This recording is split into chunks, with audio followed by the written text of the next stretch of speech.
We're standing in a very famous and important place specifically in Hanoi and in Vietnam in general. But have you ever wondered why Sword Lake gets its name?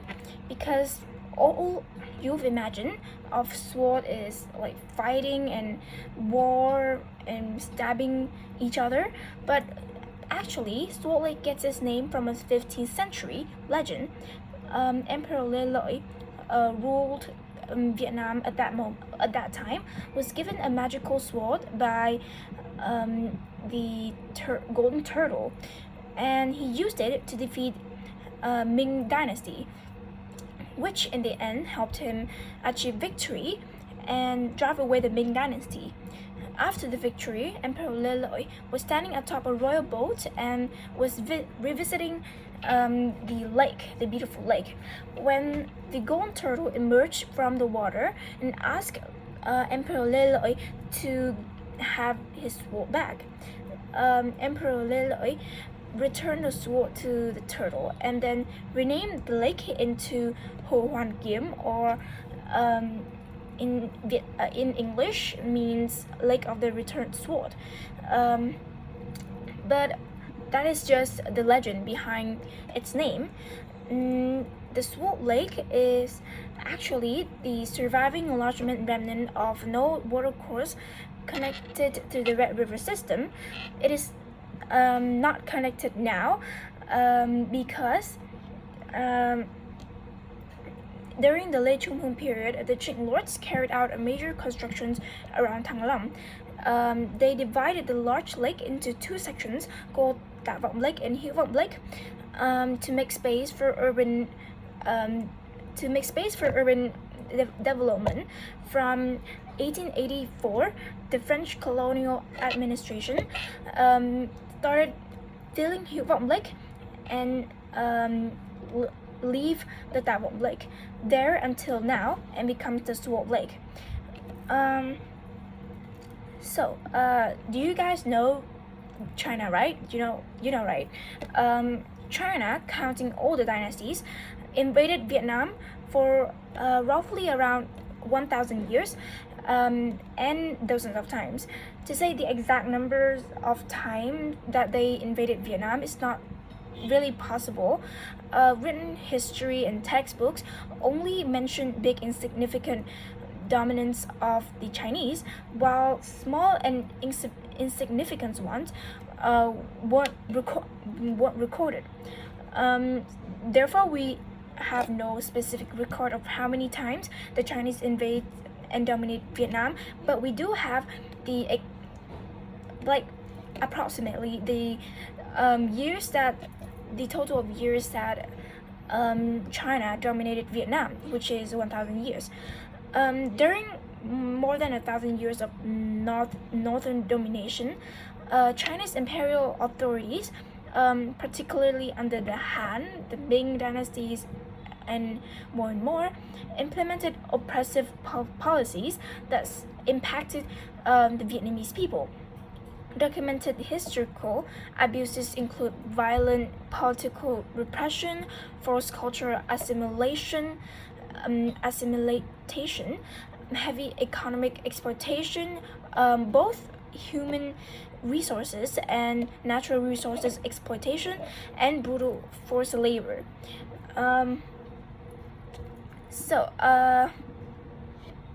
Other names of the lake. Why did it get those names, and what is the meaning of each name? We all know that before Sword Lake, before the name Sword Lake, it has to have a name, right? It has multiple names actually. The first name is Lục Thủy.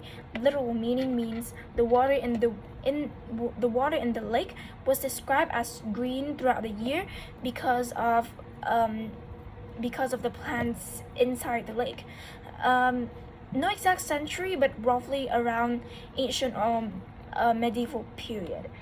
Lục Thủy Nguyên, the next name, mean origin or source of green water, a longer form of the Lục Thủy name that often appears in historical descriptions. no exact century or time recorded.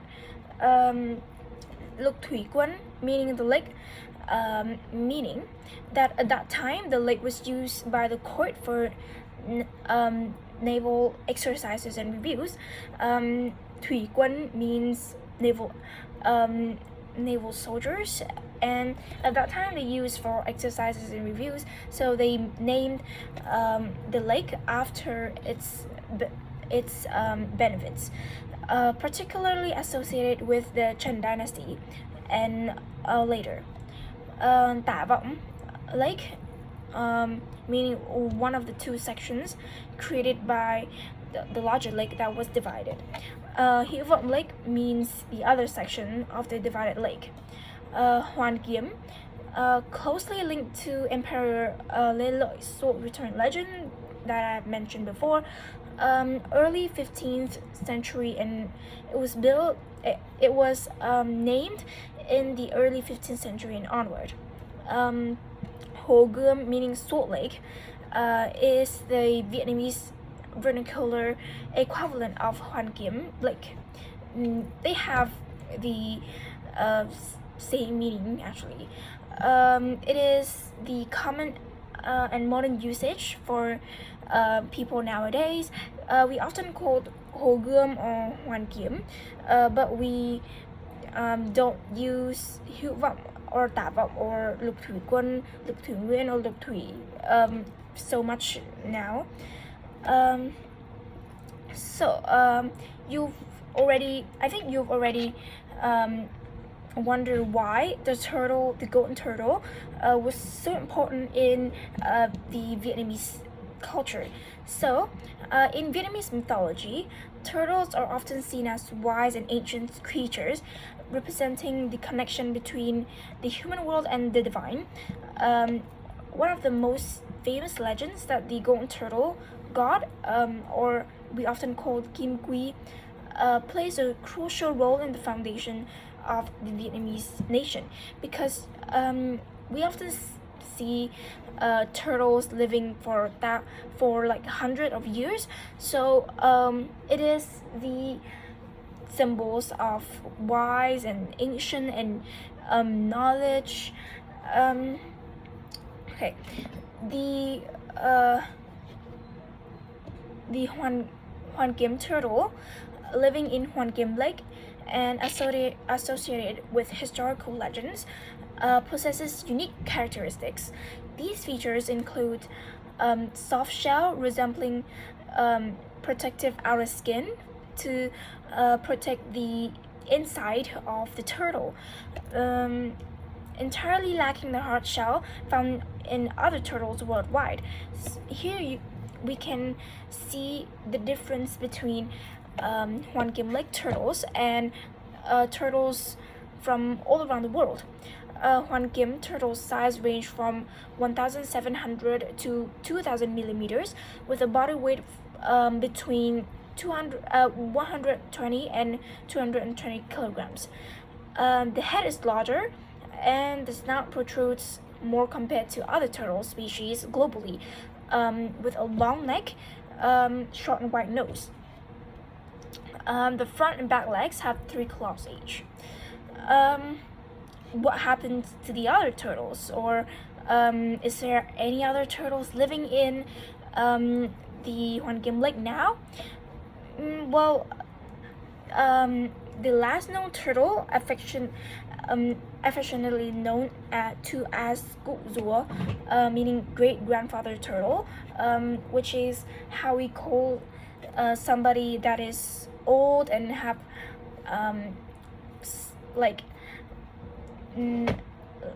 older in the older generations in Vietnamese, was reported dead on 26 January 2016. That's so sad. A local man saw the body of the turtle floating in the water and reported it to the authorities. The last time the turtle was spotted alive was on 28 December 2015. Okay, so the Turtle Tower rises from the center of the Hoàn Kiếm Lake in Hanoi as one of the most Vietnam's most recognizable and symbolically rich landmarks.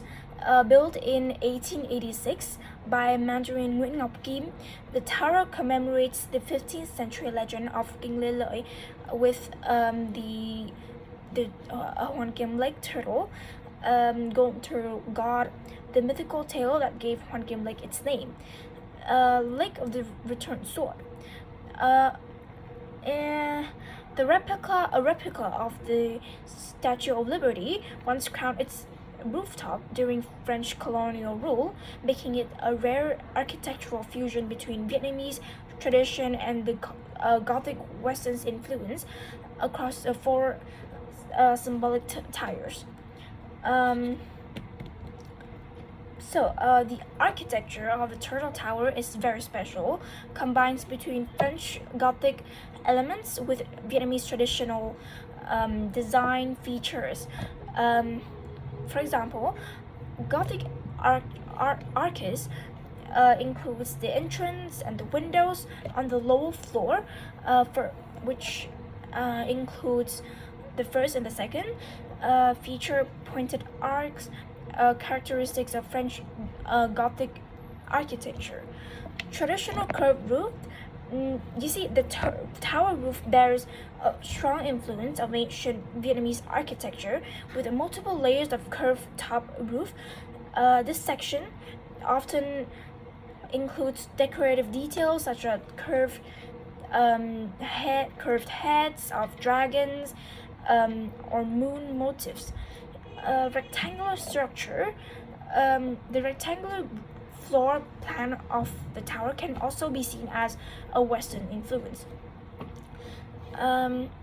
Like there are a lot of buildings and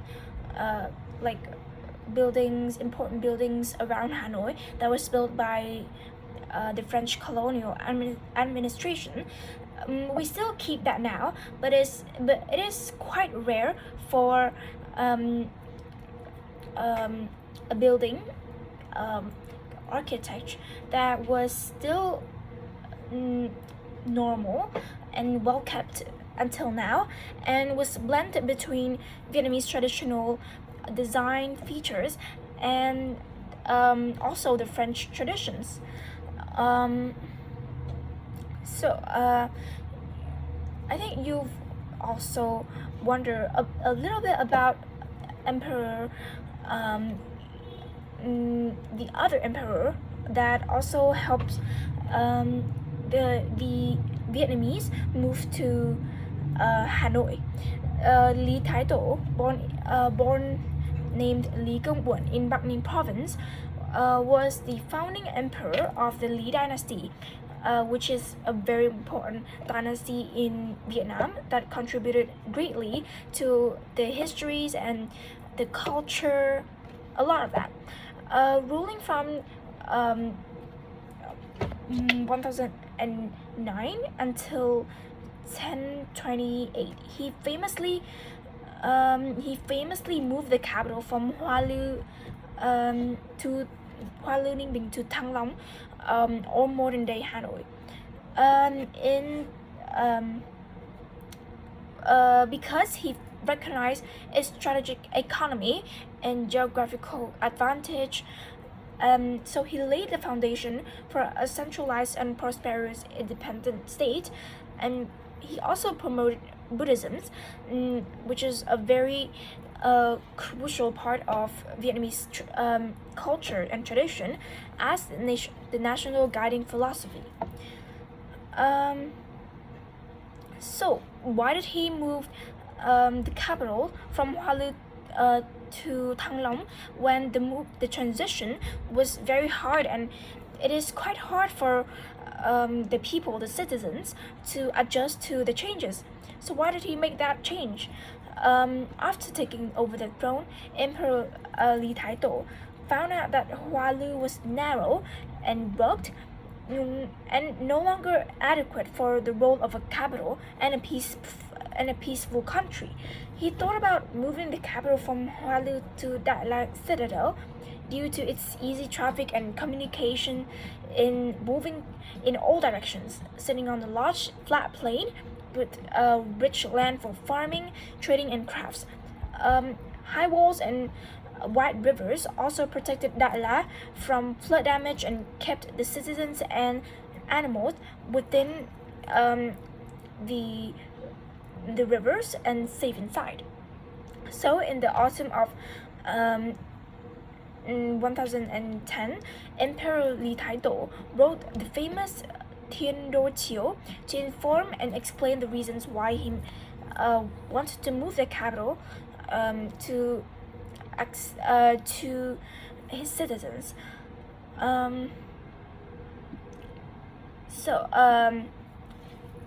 Because this is Vietnamese, so I think you've wondered what these names means and why is it so precious to us. So you know that Vietnamese names always has a meaning behind it. Thăng Long is the historical ancient names for modern Hanoi that was chosen in the year that Emperor Li Taido wanted to move the capital. The name means ascending dragon. For when the emperor was strolling around Thăng Long to observe the place, he said he saw a golden dragon fly up into the sky at the new capital when he was investigating the site. So he named the place Thăng Long. Thăng means going up, ascending, and Long means dragons, so it means ascending dragons. Hanoi is the capital of Vietnam. Ha means rivers and Nội means inside. It means inside or the inner. Hanoi means the city of flowing rivers. This name describes the geography of Hanoi, which is on the delta plain across enclosed by major waters like the Red River. The name Hanoi was adopted in 1831 during the reign of Emperor Minh Mạng. Okay, when and why was the name Thăng Long changed to Hanoi? The name Thăng Long was officially changed to Hanoi in 1831 by Emperor Minh Mạng of the Nguyen dynasty. In the history of the Hanoi capital, Trần Huy wrote in 1802, King Gia Long decided to continue to use Phú Xuân as the capital instead of Thăng Long. He appointed Nguyễn Văn Thành as governor of the north and turned Thăng Long into a regional citadel to control the north. However, King Gia Long decided to keep the name Thăng Long unchanged as it is very popular among the people. He therefore, in 1805, changed only the word Long dragon into his homophone Long prosperity. King Gia Long also ordered the size of Hanoi citadel to be reduced because it was too large and grand for a regional city.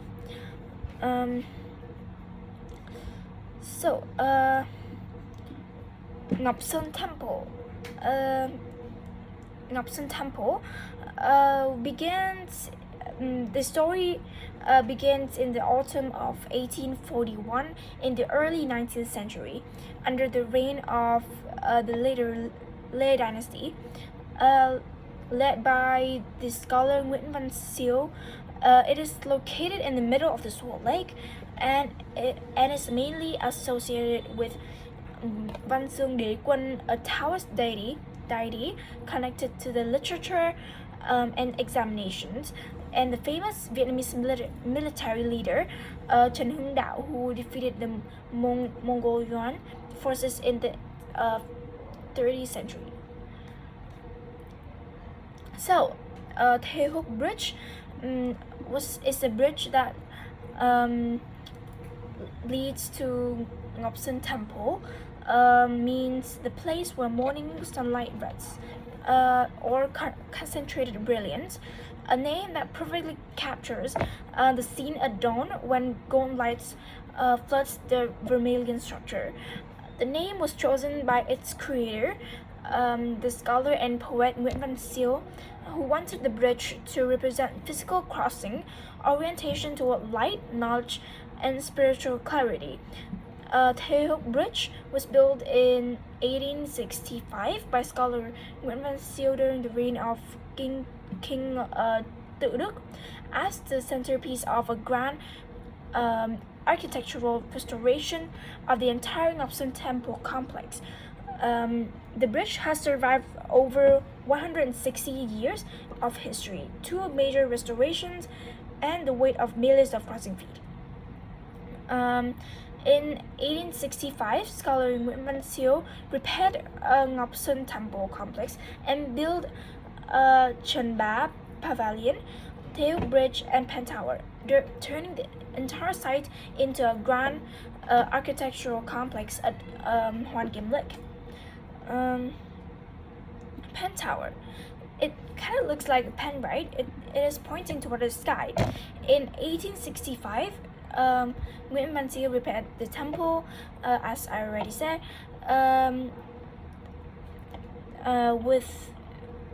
the pen tower with 12 meter in diameter and 4 meter high. The square tower has 5 floors. In the body of the tower, Nguyễn Văn Siêu carved 3 words. Tạ Thiên Thanh meaning riding to the blue sky. So the base of the tower is a triangular pedestal symbolizing the stability of foundation of knowledge. On the stone pedestal, the 3 large Chinese characters Tạ Thanh Thiên are inscribed, meaning bright on the blue sky, expressing the noble aspiration of knowledge to transcend ordinary limits. The body of the tower is the main part of structure, shaped like a large traditional brush, or like a symbol of the traditional learning tool. The intricate carvings showcase the skilled craftsmanship of ancient artisans. The nib at the top of the tower is a sharp and pointed streak to the sky, symbolizing sharp intellect and unceasing creativity. It also represents the aspiration of knowledge, reading for and overcoming challenges, or lifelong learning. Additionally, the tower's location holds special feng shui significance, connecting heaven, earth, and humanity. Pen Tower is not just an architectural structure, but also the soul of Hanoi, marking the values, education, culture, and patriotism.